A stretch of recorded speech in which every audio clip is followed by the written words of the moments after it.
నమస్తే, welcome to Aadya TV. నేను మీ రమేష్ విద్య.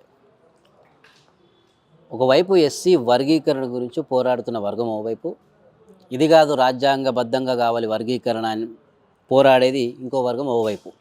అయితే ఈ రెండు ఒకే దళిత సమాజంలో రెండు వర్గాలుగా చీలిపోయి కొట్లాడుతున్న సమయంలో పార్లమెంటు సాక్షిగా హోంమంత్రి అమిత్ షా అంబేద్కర్పై ఒక వ్యాఖ్యలు చేసి ఉన్నారు. అది దుమారం రేపింది, అందరికీ తెలిసిందే. అయితే ఇక్కడ దళిత సామాజిక వర్గాలు కొట్లాడుతూ ఉంటే అటు రాజ్యాంగానికి ఏమైనా ముప్పు కలిగించే ఏదైనా ప్లాన్ జరుగుతోందా, ఎందుకు ఆ వ్యాఖ్యలు చేయడం, సాక్షాత్తు హోంమంత్రి ఆ వ్యాఖ్యలు చేయడం ఏంటి అనే చర్చ కూడా నడుస్తూ ఉంది.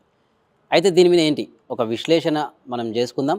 మనతో పాటు ప్రొఫెసర్ కంచా ఐలయ్య గారు మనతో ఉన్నారు. ఒకసారి ఆయన్ని అడిగి తెలుసుకుందాం, ఏంటి ఎట్టుబోతోంది, అటు దళిత సామాజిక వర్గాన్ని చీలుస్తున్నది ఎవరు, వైరం కలిగిస్తున్నది ఎవరు, అటు అంబేద్కర్ మీద చేసిన వ్యాఖ్యలకు ఆంతర్యం ఏముంటుంది అనేది కూడా తెలుసుకుందాం. సార్ నమస్తే. సార్ నమస్తే. సార్, ఇటీవల హోంమంత్రి అంబేద్కర్ మీద చేసిన వ్యాఖ్యలు పెద్ద దుమారాన్ని రేపాయి, కానీ వాళ్ళు ఎక్కడ రిగ్రెట్ ఫీల్ అయినట్టు కూడా కనిపించట్లేదు. అంటే బీజేపీ నిజంగా ఇటేమో వర్గీకరణకు కూడా మందకృష్ణ మాదిగ లాంటి వాళ్ళతో బీజేపీ ఒక సపోర్ట్గా నిలిచి, అలాగే అటు పార్లమెంట్లో సాక్షాత్తు హోంమంత్రి అంబేద్కర్ మీద వ్యాఖ్యలు చేయడం, ఇటు దళిత సామాజిక వర్గంలో చీలికలు రావడం, ఏంటి దీని అంతా ఏ విధంగా అర్థం చేసుకోవాలి, ఏమైనా కుట్ర జరుగుతుందా?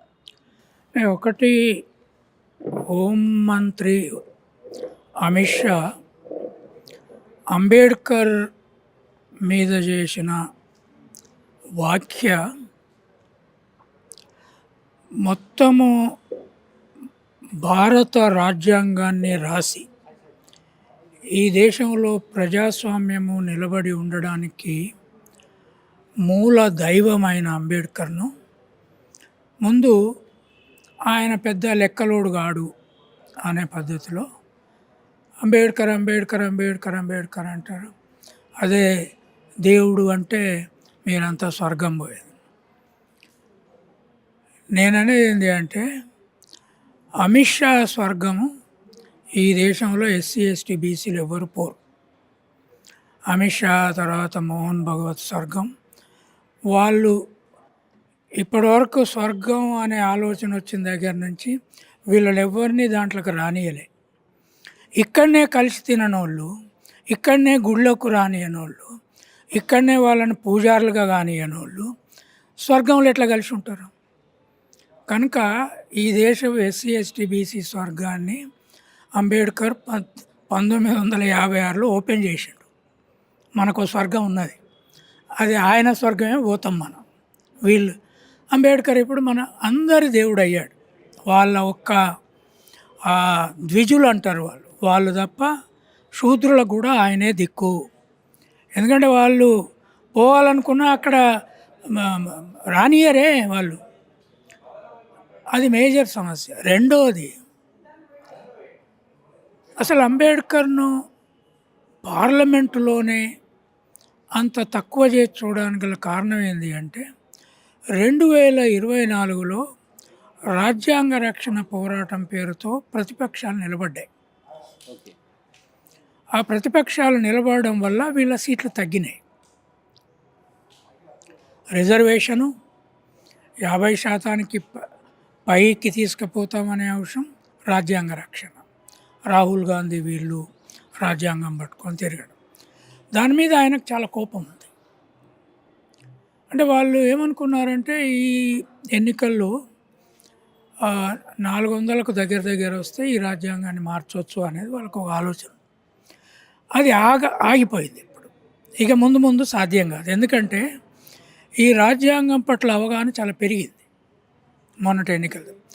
ఇది అంబేద్కర్ ఇష్యూ అనేది ఒక్క ఎస్సీల ఇష్యూ కాదు, కేవలము దళితుల సమస్య కాదు. అంబేద్కరు మొత్తము దళితులకు, ఆదివాసులకు, శూద్రులకు, ఇవాళ అగ్ర కులాలు కూడా ఇక్కడ ప్రజాస్వామ్యం ఉండడానికి ఆయన కారకుడు. ఒకవేళ ఆయన ఈ రాజ్యాంగాన్ని రాసి ఉండకపోతే పాకిస్తాన్ లాగా మన దగ్గర కూడా నియంతృత్వం వచ్చేది, లేదా చైనా లాగా ఒక కమ్యూనిస్ట్ కంట్రీగానైనా మారిపోయేది. అది శ్రామిక వర్గ నియంతృత్వం వచ్చేది. లేదా వ్యక్తి పూజతో హిట్లర్ లాగా ఒక నియంత ఎదిగేవాడు. ఇటువంటి ప్రక్రియలో అంబేద్కరు దాన్ని మొత్తం ప్రపంచ జ్ఞానాన్ని ఉపయోగించుకొని ఒక రాజ్యాంగం రాసి అది 75 ఏళ్ళు నిలబడేటట్టుగా చేశాడు. దాన్ని ఇంతకుముందు అంతగా గుర్తించినటువంటి కాంగ్రెస్ ఇప్పుడు గుర్తించింది. ఆయన ప్రకటన తర్వాత కాంగ్రెస్ నాయకులంతా రాహుల్ గాంధీ, ప్రియాంకతో పాటు తర్వాత డిఎంకే, ఆ తర్వాత సమాజ్వాదీ పార్టీ వాళ్ళంతా అంబేద్కర్ బొమ్మ పెట్టుకొని రాజ్యం పార్లమెంట్ ముందు పోరాటం చేయాల్సి వచ్చింది. ఊరేగింపులు తీశారు, బ్లూ షర్ట్స్ వేసుకున్నారు, బ్లూ చీరలు కట్టుకున్నారు. ఇది ఒక మార్పు. కనుక నేను అనేది ఏంటి అంటే అమిత్ షా కానీ బీజేపీ కానీ అంబేద్కర్ స్టేచర్ను తక్కువ అంచనా వేశారు. అంబేద్కర్ స్టేచరు దేవుని దశకు ఎదిగింది. అక్కడి నుంచి ముందు అంబేద్కర్ ఇలా ఎవరికి తెలియని దశలో, నేను విద్యార్థి దశలో ఆయన మాకు తెలియదు. నేను శూద్ర షెపర్డ్ కమ్యూనిటీలో పుట్టాను. యూనివర్సిటీలో కూడా మేము ఆయనను చదవలే, పెద్ద లెక్కలోడు కాదనుకున్నాం. కారంచేడు పోరాటం జరుగుతున్నప్పుడు ఒక దళితులే ఆయన పట్టుకొని తిరిగారు. ఇవాళ నేనెందుకు ఆయన మా దేవుడు అంటున్నాను? ఎందుకంటున్నానంటే మార్క్సిజం చేయని పని ఆయన చేశాడు. శ్రామిక వర్గ నియంతృత్వాన్ని కూడా ఆయన ఆపేశాడు. కానీ ఇక్కడి నుంచి అది వాళ్ళు రామ మందిరం కట్టుకున్నారు. రేపు అంబేద్కర్ విహార్ లేదా మందిరం ఎక్కడ మధ్యప్రదేశ్లో మా ఊళ్ళ దగ్గర ఒక పెద్ద టెంపుల్ ఆయన గట్టి, అక్కడ పెద్ద ఎయిర్పోర్ట్ వచ్చి ప్రపంచం ఆయన దగ్గరికి వచ్చి రాజ్యాంగము ప్రేయర్ గ్రంథంగా, బుద్ధ అండ్ ధమ్మ ప్రేయర్ గ్రంథంగా, ఆయన పుస్తకాలు ఒక ప్రార్థనా గ్రంథాలుగా మారే రోజులు కూడా దగ్గరలోనే ఉన్నాయి. కనుక అమిత్ షా ఒక రకంగా అట్లాంటి ప్రకటన చేసి మనకు మేలు చేశాడు. అంబేద్కరు ఇప్పుడు స్టాచ్యూల దగ్గర ఆగాడు. జై భీమ్, జై శ్రీరామ్, ఈ రెండింటికి మధ్య గీత ఏర్పడ్డది. ఇప్పుడు జై భీమ్ అని కాంగ్రెస్ కూడా అంటున్నది, రాహుల్ గాంధీ అంటున్నాడు, ప్రియాంక గాంధీ. ఎప్పుడన్నా విన్నామా? వాళ్ళు కేవలము నెహ్రూ, గాంధీ వీళ్ళు అక్కడ ఉండేది. ఇప్పుడు జై భీమ్ మొదలైంది. కనుక నా దృష్టిలో అమిత్ షా మనందరికీ మేలు చేశాడు.